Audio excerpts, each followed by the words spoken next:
Joining me now is Kim Taylforth. Her personal experience of skin cancer recently made the headlines. She's here alongside Dr Hilary. First of all, how are you? I am very well. You're okay. So you spotted what happened to you? I spotted the first time about 3 years ago now on my forehead, a little irritating, itchy, flaky spot. Right. And it wouldn't go away. It just kept bugging me for about 6 months. And I kept thinking, what is that? Why won't it disappear? Right. Tried a steroid cream. In the end, went to the doc and he said, I've got a feeling that might be something called basal cell carcinoma. Yes. And off I was sent to the hospital, and indeed it was, and that was the first. When they say carcinoma to you, Kim, you just think, uh-oh. My knees buckled under me because I went home and Googled carcinoma, and it comes up cancer. Yeah. And I sat there, I was all on my own and just, really fluttered. I went, I went back to him and said, what is this? And he said, no, don't panic. There are horrible little irritating things, but once they're gone, they're gone. Right. But you don't know how deep they're going. That is the problem. Right. So a carcinoma is like a volcano. This is the way I explain it. So you've got the little tip, but underneath you've got little strands of cancer going on. And they have to get everything Absolutely. out. And you've got to keep an eye on everything. I mean, do you now check all the time? I do, because I'm used to what they look like now. I spotted one on the side of my nose here. Right. And then I was in Panto last Christmas and I was doing my makeup. That's the one that's just come up on the screen now. Gosh, yes. Of the one on the side of my nose. And I have a thing called Mohs, a Mohs procedure, M-O-H-S, and they do that at Guy's and St Thomas's, but I'm sure there are other hospitals that do it. And then I was doing my makeup in Panto and I thought, oh no, and that was this one here. Jeez. And I had that taken off in April. I had the stitches taken out in May, so it's not too bad. You can't see them. I've learned how to cover it up with makeup, and I've become an expert at covering them up.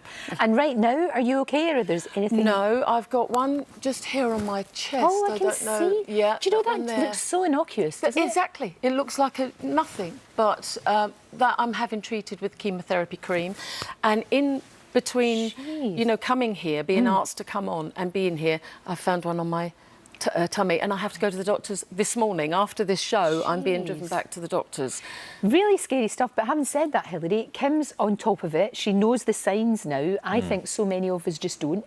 We just don't. And if it's on your back, you need somebody to look. Yes, you do. That's the thing, don't you? Mostly they're on the areas exposed to sunlight. So the face, the nose, the ears, neck, shoulders, chest and back. Right. That's where you normally find these non-melanoma skin cancers.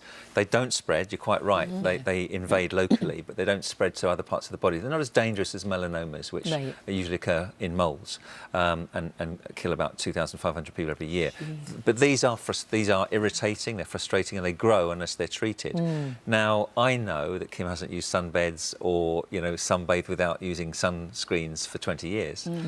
It's the damage when you're young. Yeah, because we all did it, didn't we? We all did it. We really did, and you look like, especially my mum and dad's generation. I mean, you went out, you put oil on yourself. I used to put baby oil on and just lie there in the sun until I burned. Until we learned. And it was like a badge of honour. You got your red first before, especially being Scottish, you got bright red. Absolutely. And then you hopefully went brown. And consequently, most of the people in the clinic that you go to are my age. Your generation. All around my age. All the people at the clinic waiting to be treated were all around my age. Because we didn't know. That's right. We didn't know. That's right. Do you know who's been great with this? Hugh Jackman. He's been raising a lot of awareness, hasn't he? Because he actually puts photographs of his things that have affected him. Look, there he is, there. Still manages to look gorgeous with a bandage in the end of his nose. But I think it's brilliant he does that. There's loads of A-list people would never, ever do that, wouldn't they know? And it's brilliant. I first put mine all over Facebook. It's great you do that. And Facebook and Twitter. I tweeted it and said, look, this is what happens if you don't wear the correct factor or overexpose yourself to the sun and sunbeds.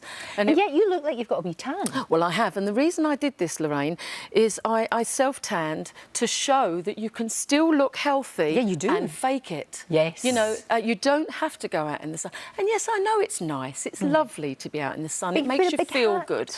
But just wear the right protection. Big hat, lots of factor 50 or whatever. That's right. I mean, I think the incidence of skin cancer is still rising, so the messages still aren't getting through Sure. enough. And Hugh Jackman, Australia, they've learnt their lesson in South Africa and Australia, where the sun is much stronger. But sunscreen is really important. And what people don't sort of realise is that you've got to keep reapplying it. You need a strong enough SPF factor. You also need to go for a 5-star UVA rating, because there's the two different wavelengths, UVA and UVB, both cause cancer, increase in risk.